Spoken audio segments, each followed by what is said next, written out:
rafiki wa ukubwani, ai, wanajicheki mara mbili.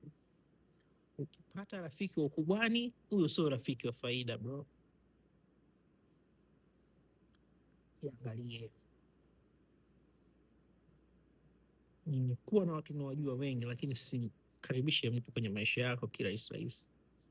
Maisha yana thamani kubwa sana. Unaweza ukajichukulia poa tu, ukajiona una kitu. Kuna watu wanaona na wanajua kuna potential kwako, so you gotta be very careful. Chagua marafiki wazuri. Ukishindwa, so lazima unaweza kuwa na marafiki na mke wako, watoto wako. Jaribu kuwa mwenyewe, ficha vitu vyako. Kuna vitu ni private, so kila mtu avijue. Unapomkaribisha rafiki, kuna watu wambea tu, kisha kuja kwenye maisha yako atakuchokonoa mpaka mwisho atakujua.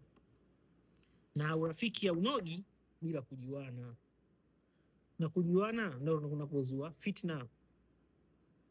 Umeelewa? Uwezi kujificha kila siku na kwamba mimi ni hivi. Kuna siku tutakaa, utaongea na simu, bwana uko unaongea na nani, utamwambia.